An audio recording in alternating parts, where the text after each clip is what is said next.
Anda kembali di Kabar Khusus dan kita kembali berdialog dengan Pak Tauhid Ahmad selaku Direktur Eksekutif Indef.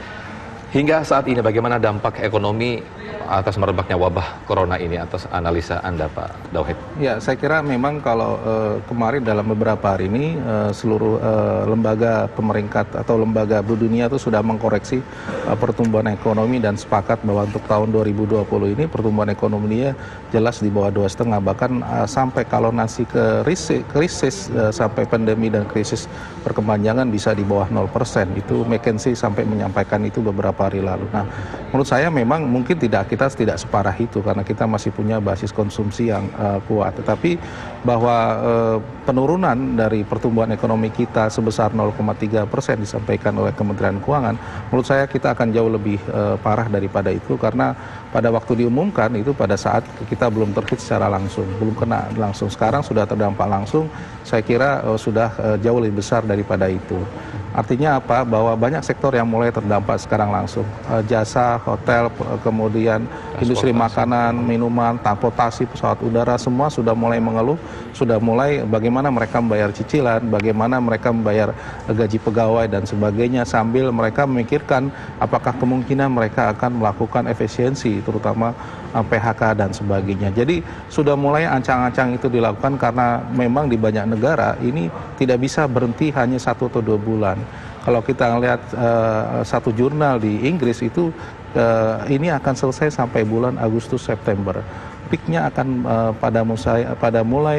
peaknya akan terjadi pada bulan akhir Mei. Nah, ini yang menurut saya dampaknya luar biasa karena pada saat itu kita juga sedang pada fase liburan, kemudian dan juga bulan puasa dan juga lebaran. Dan menurut saya ini juga harus diwaspadai begitu. Pak Tauhid, kalau misalnya kita melihat sektor usaha, tadi Anda katakan mengeluh menjerit dengan adanya seperti ini karena kita melihat bahwa ekonomi begitu terasa dampaknya. Lalu dibandingkan dengan beberapa negara lain misalnya penanganan, kita bilang bahwa beberapa negara sudah menerapkan lockdown. Betul. Nah, analisa Anda seperti apa ketika dolar sudah mulai begitu besarnya, nilai tukar rupiah melemah? Ya, menurut saya memang situasi seperti ini terjadi di banyak negara bahwa mereka melihat reaksi begitu bahwa kondisi makroekonomi sebuah negara yang terhit oleh virus ini secara langsung otomatis secara makro akan goncang sesaat begitu. Ya. Nah, tinggal bagaimana masing-masing negara itu akan melakukan antisipasi cepat atau tidak begitu. Kalau langkah antisipasinya cepat, otomatis proses perkiraan dampak, proses risiko dan perhitungan biaya atas risiko bisa mereka memperhitungkan, dan itu perlu dukungan tidak hanya dari pemerintah tapi juga kalangan dunia usaha. Paling tidak dunia usaha harus memaklumi bahwa tahun ini katakanlah keuntungannya tidak seperti yang diperkirakan atau kerugiannya akan terjadi dan sebagainya. Dan pemerintah juga harus memberikan dukungan yang penuh terhadap kalangan dunia usaha. Misalnya saja bahwa pemerintah menjamin adanya pinjaman dengan bunga yang murah, tidak hanya kemudahan dalam restrukturisasi kredit, tapi pinjaman dengan bunga rendah. Bahkan di beberapa negara maju yang mempunyai bunga yang rendah sekarang bahkan sampai 0% begitu, karena mereka harus membangkitkan recovery. Karena memang begini, ketika sekarang sektor usaha tidak mampu membayar pinjaman dan sebagainya, mereka butuh restrukturisasi. Ya. Restrukturisasi itu butuh modal baru. Nah, di insentif fiskal yang kemarin butuh modal baru ini ternyata masih skema bunga yang tinggi sekali. Tadi sampaikan oleh Bank Indonesia, suku bunga pinjaman masih 10%. Saya kira masih relatif tinggi dibandingkan negara lain. Baik, Pak Tauhid ditahan dulu, kita selain berbicara tentang ekonomi ataupun dampak ekonomi setelah merebaknya wabah virus corona, kita sudah tersambung dengan Dr. Hewan Indro Cahyono sebagai ahli virologi. Selamat siang, Dr. Indro. Iya, Dr. Indro, Anda sebagai ahli virologi, Anda melihat karakteristik daripada virus corona ini seperti apa, dokter? Jadi jika kita ingin berbicara mengenai virus, kita harus melihat selalu kembali ke struktur virusnya. Struktur virus corona ini adalah virus, kemudian di bagian luarnya terdiri dari lapisan glikoprotein dan protein yang akan hancur oleh segala macam pelarut lemak, mulai dari sabun, deterjen, pembersih pakaian, dan lain-lain. Meskipun sifat penyebarannya sangat cepat sehingga sangat adaptatif untuk bisa dia masuk ke tubuh manusia, tapi dia akan sangat mudah dihancurkan di luar tubuh manusia. Sementara di bagian dalam tubuh manusia sendiri, kita memiliki sistem kekebalan yang diperantarai oleh sel memori, sehingga jika kita terinfeksi, maka kita akan mengembangkan kekebalan kita sendiri dalam waktu 7 hari dan 14 hari kemudian kita akan berangsur-angsur pulih kembali. Kalau Anda melihat bahwa banyak sekali pasien yang dinyatakan positif ataupun PDP misalnya ya, adalah mereka yang berusia lanjut ataupun 50 tahun ke atas misalnya, bagaimana Anda melihat ini? Nah, pertama kita akan berbicara dua hal. Yang pertama adalah mengenai status positif. Sebelum nanti kita akan berlanjut ke high risk group. Status positif yang harus diketahui adalah sifat status positif ini tidak bersifat statis. Jadi bukan sekarang kita dinyatakan positif sampai 1 tahun ke depan kita tetap positif. Salah sama sekali. Sifat positif di situ, pernyataan positif di situ, itu adalah status yang dinamis. Hari pertama kita terinfeksi akan terdeteksi positif. Hari ke-6 kita terdeteksi akan terdeteksi positif. Tapi sesudah itu dimulai dari hari ke-8, ke-10, sampai ke-14 kita akan berubah statusnya menjadi negatif. Itu yang terjadi pada pasien nomor 1, 2, dan 3, di mana mereka masuk pada saat awal, terdeteksi di infeksi awal, terdeteksi positif. Dan kemudian 16 hari kemudian mereka terdeteksi negatif, dan mereka bisa kembali lagi ke rumah masing-masing dalam kondisi yang sehat. Nah, kemudian kita akan berlanjut mengenai yang usia lanjut tadi, high risk group. 1, yang usianya lanjut. Secara statistik memang akan lebih banyak yang terkena buat orang-orang berusia lanjut. Yang kedua, dengan komplikasi penyakit yang akan menyebabkan kesulitan untuk memproduksi antibodi dalam melawan virus. Dan yang ketiga adalah orang-orang yang memiliki gangguan saluran pernafasan sebelumnya. Misalnya seperti TBC atau misalnya bronkopneumonia kronis. Sehingga sebelum dia mengalami penempelan antara virus dengan reseptornya, saluran pernafasannya sudah mengalami kerusakan dan akan bertambah parah. Nah, orang-orang yang ada di dalam high risk group ini yang seharusnya merupakan prioritas untuk dirawat di rumah sakit. Karena akan mengacu kepada gangguan pernafasan dan akan mengacu kepada kegagalan bernafas.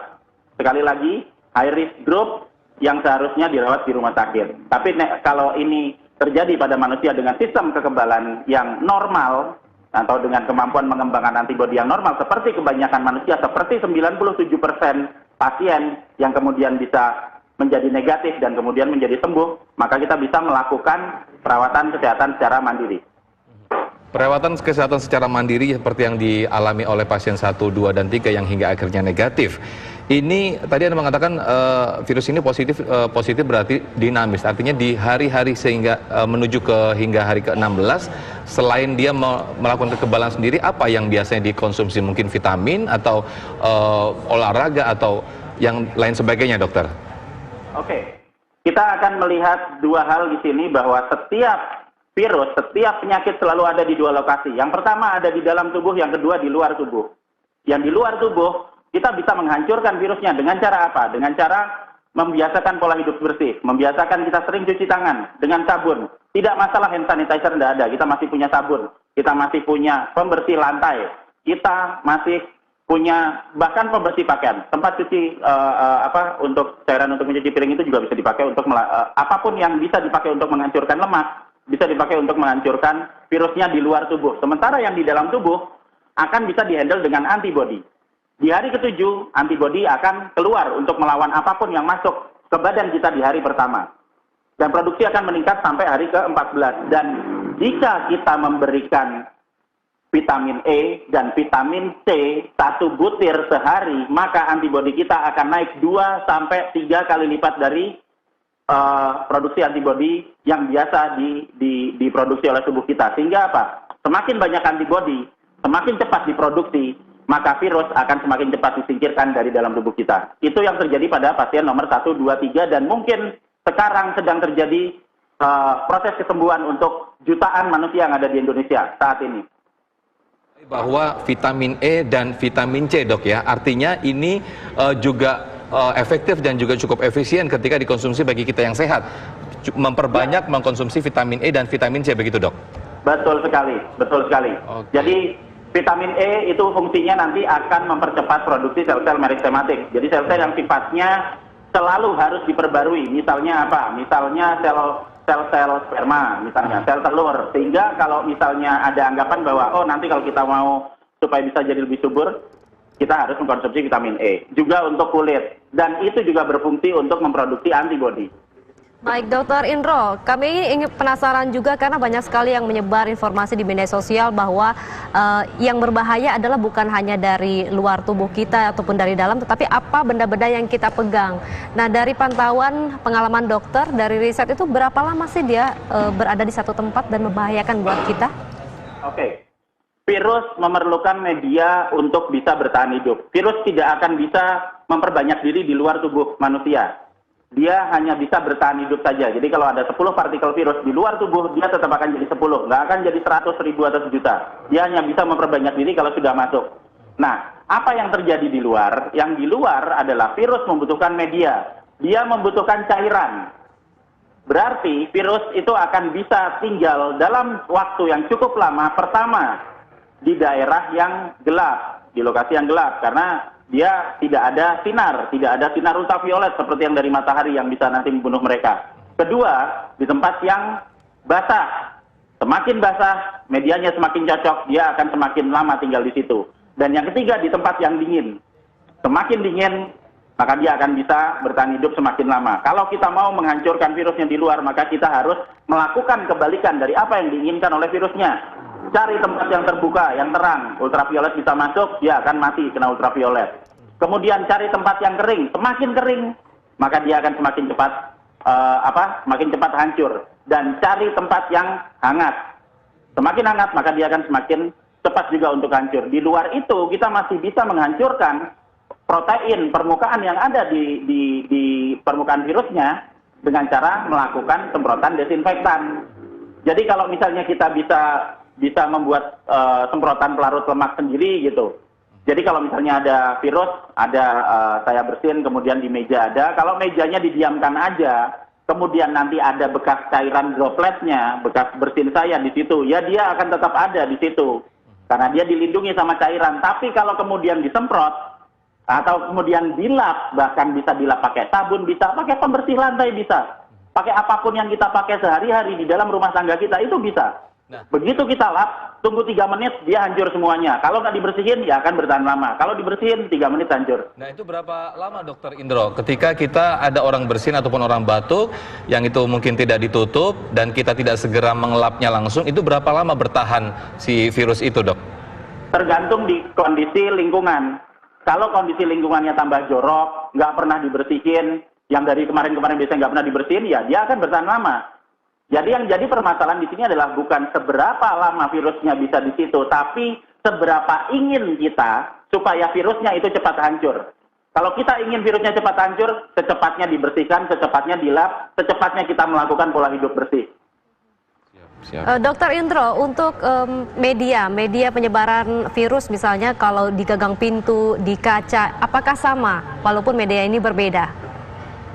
Setiap permukaan yang menyebabkan terjadinya pengumpulan cairan di situ, maksudnya tidak menyerap cairan, itu bisa jadi media untuk pertumbuhan virus. Tapi itu hanya bisa terjadi jika cairan atau dropletnya masih nempel di situ.